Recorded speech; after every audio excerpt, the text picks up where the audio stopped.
उस हयग्रीव नाम के दैत्य ने मेरा ध्यान किया। वर्षों मैंने ध्यान नहीं दिया। दैत्य था, दुष्ट था, हिंसा करने वाला पापी अपराधी था, पर इतना हठ योगी था कि उसने पूरी प्रलय का समय बिता दिया मेरा ध्यान करते करते करते करते। अंत में मुझे मातृवत पुत्रवत भाव रखकर उसके लिए प्रकट होना पड़ा।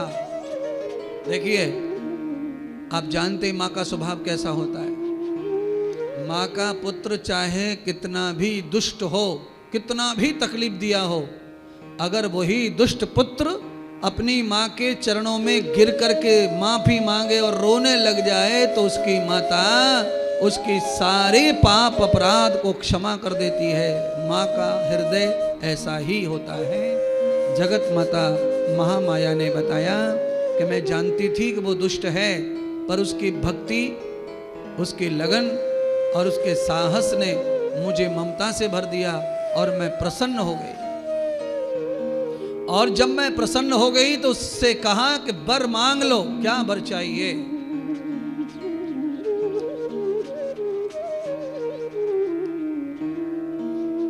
हयग्रीव ने वर मांगा, मां अगर आप मेरे वरदान मेरे तप जब से प्रसन्न हो गई हैं तो मेरी इच्छा पूर्ण कर दो। मेरा संकलन है कि मुझे ऐसा बना दो कि मैं कभी मरूं ना। योग माया ने कहा असंभव है, ये नहीं हो सकता। नहीं मरो, ये हो नहीं सकता है, क्योंकि सृष्टि पर मेरे अलावा कोई भी जीवित नहीं रह सकता है। ब्रह्मा विष्णु महेश को भी शरीर मिला है तो उन्हें भी शरीर बदल करके बार बार शरीर लेने पड़ते हैं, उनके भी अवतार होते हैं।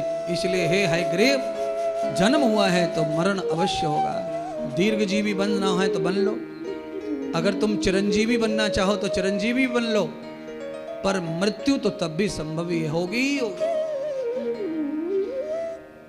तो हयग्रीव ने दूसरा पर्याय अपनाया तो कहा, मां मुझे मरण भी आए तो आ जान दो, पर मुझे ऐसा वर दे दो कि इस धरती पर मुझे कोई नर न मार सके। नर, कोई नर मेरी हत्या ना कर सके, कोई नारी मेरी हत्या ना कर सके, अस्त्र शस्त्र से, पानी से, हवा अग्नि से मेरी हत्या ना हो। ऐसा वरदान मुझे प्रदान कर दो। मेरा जो स्वरूप है इसी स्वरूप से ही मेरा मरण आना चाहिए। यानी मैं हयग्रीव हूं तो मेरे जैसा स्वरूप कोई हयग्रीव हो, वही मेरा मृत्यु कर सके, ऐसा वर दे दो। हयग्रीव दैत्य ने यह वर मांग लिया और माता महामाया ने वरदान दे दिया कि तेरा मरण हयग्रीव से ही होगा, अन्यथा तुझे कोई मृत्यु नहीं दे पाएगा। योग माया ने कहा, मैंने वो वरदान उसे दे दिया है। और उस हयग्रीव दैत्य को यह वरदान प्राप्त हुआ तो उसने सारे जगत पर उत्पात मचा दिया, सारे जगत को हिंसित कर दिया, दुखी कर दिया है।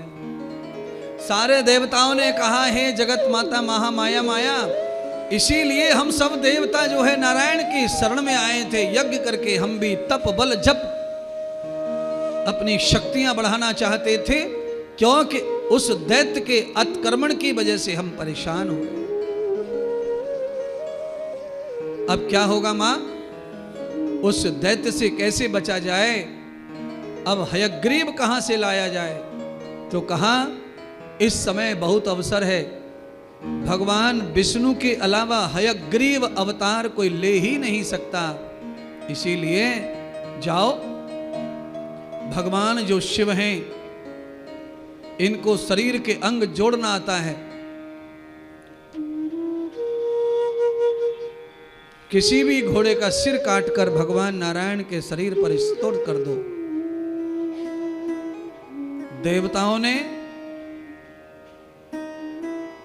इंद्र के दूतों ने धर्मराज के दूतों को भेजा और घोड़े का सिर लाया गया।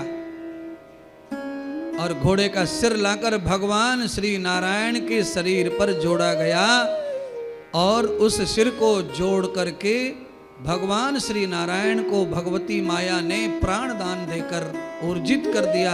भगवान शिव जी ने अपने विज्ञान से सिर को जोड़ दिया। भगवान नारायण चेतन अवस्था में आ गए, होश आ गया उनको, और सब देवताओं में आनंद की खुशी और जय जयकार होने लगी। बोलो हयग्रीव भगवान की जय। महाराज कथा बड़ी घुमा फिरा के आई है। हमारी देवताओं ने कितना संघर्ष किया है हमको आज तक बचाने के लिए। महाराज अगर भगवान विष्णु की गर्दन कटने का बलिदान न होता, घोड़े का सिर लगाने का वफादारी न होती, तो आज हम और आप ना होते। हयग्रीव सारी सृष्टि को खत्म कर देता। इसीलिए उनका ऋण चुकाना बहुत कठिन है। देवताओं का, भगवान का, नारायण का, देवी माता का। क्या होगा? यहां पर भगवान सूत जी ने कहा